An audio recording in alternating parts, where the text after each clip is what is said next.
नमस्कार, मैं कुलदीप ठाकुर मेरी पंचायत एपिसोड 1 में आपका स्वागत करता हूं। आने वाली वीडियो सीरीज़ में हम हिमाचल में आने वाले पंचायत इलेक्शन के बारे में बात करेंगे। जैसा कि आपको मालूम है कि जो लास्ट टेन्योर है वो जनवरी में ख़त्म हो गया था, तो मोस्ट प्रोबेबली जो नेक्स्ट इलेक्शन है वो अप्रैल तक हो जाएगी। तो आने वाली वीडियो सीरीज़ में हम अलग अलग टॉपिक में डिस्कस करेंगे पंचायत इलेक्शन के बारे में, जैसे history of panchayat election process, panchayat funds, panchayat के कार्य and duties and responsibility of people कि लोगों के क्या क्या कर्तव्य बनते हैं अपनी पंचायत को खुशहाल और समृद्ध बनाने के लिए। तो चलिए शुरू करते हैं। तो चलिए आज मैं आपको ले जा रहा हूँ अपनी पंचायत नौरावोरा में, जो हिमाचल प्रदेश के डिस्ट्रिक्ट शिमला में स्थित है। पहाड़ों की गोद में बसी हुई, हरियाली से घिरी हुई, जहाँ सुबह धुंध से शुरू होती है और शाम कहानियों पर ख़त्म।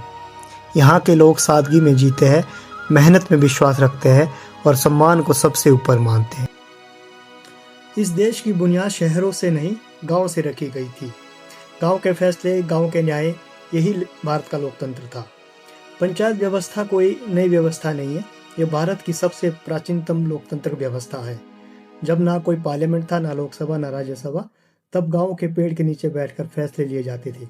सबकी सुनी जाती थी, सबकी जिम्मेदारी होती थी। गाँव के बुजुर्ग, गाँव के फैसले, गाँव के न्याय, यही भारत का सबसे पुराना लोकतंत्र था। आज़ादी के बाद भारत में सबसे पहले लोकसभा इलेक्शन 1951 और 52 में हुए।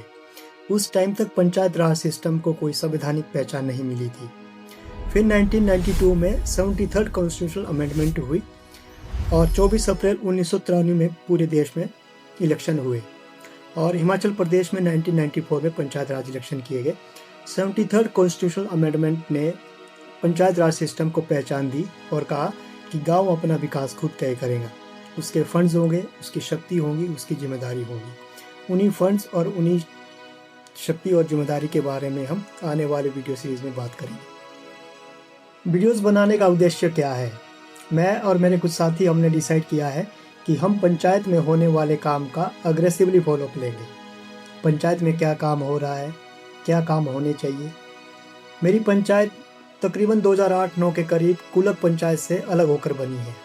इन 16-17 सालों में इस पंचायत का अपना भवन नहीं है। ग्राउंड रियलिटी वर्क क्या है, वर्क ऑन पेपर क्या है, इसकी जानकारी के लिए हमने RTI एक्ट 2005 के तहत पिछले 5 सालों में जो काम हुए उसकी जानकारी इकट्ठी कर रहे हैं। ये किसी की कंप्लेंट करने के लिए नहीं है, ये सिर्फ अपनी जानकारी के लिए है कि पंचायत काम कैसे करती है, क्या काम हुआ है और क्या बेहतर हो सकता है। हमारा मकसद है लोगों को जागरूक करना, उन्हें उनकी रिस्पॉन्सिबिलिटी के बारे में बताना, उनका ये भ्रम तोड़ना कि हम चुने हुए प्रतिनिधि के साथ संबंध नहीं बिगाड़ेंगे। संबंध बनाना, अच्छे संबंध बनाना कोई बुरी बात नहीं है, आप बनाइए, लेकिन अगर उन संबंधों से आपका व्यक्तिगत काम हो रहा है तो बहुत बढ़िया। लेकिन अगर सिर्फ संबंध ही बने रह रहे तो उन संबंधों का कोई महत्व नहीं है।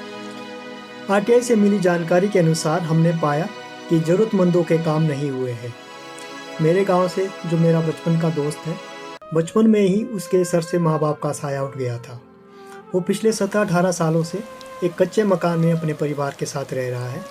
उसने हर चुने हुए प्रतिनिधि से रिक्वेस्ट की कि जो सरकार की ओर से जो घर बनाने के लिए जो बजट आता है वो मुझे भी दिया जाए ताकि वो एक पक्का मकान बना सके। लेकिन उसकी हर रिक्वेस्ट को दरकिनार किया गया, नज़रअंदाज किया गया। अगर इस संदर्भ में यह तर्क दिया जाए कि घर बनाने के लिए कोई बजट इशू नहीं हुआ है, तो मिली जानकारी के अनुसार हमने पाया है कि बहुत से ऐसे काम हुए हैं जहां किसी और जगह के काम का पैसा खर्च हुआ है, तो काम हो सकते हैं।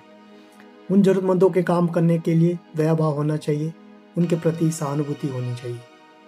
हम आने वाले प्रतिनिधि से भी यही उम्मीद करते हैं कि वो इनके अधिकारों, इनके कामों को भी प्राथमिकता दें। आप अपनी राय कमेंट बॉक्स में बताएं, वीडियोस को शेयर करें, लाइक करें। तब तक के लिए बहुत बहुत धन्यवाद।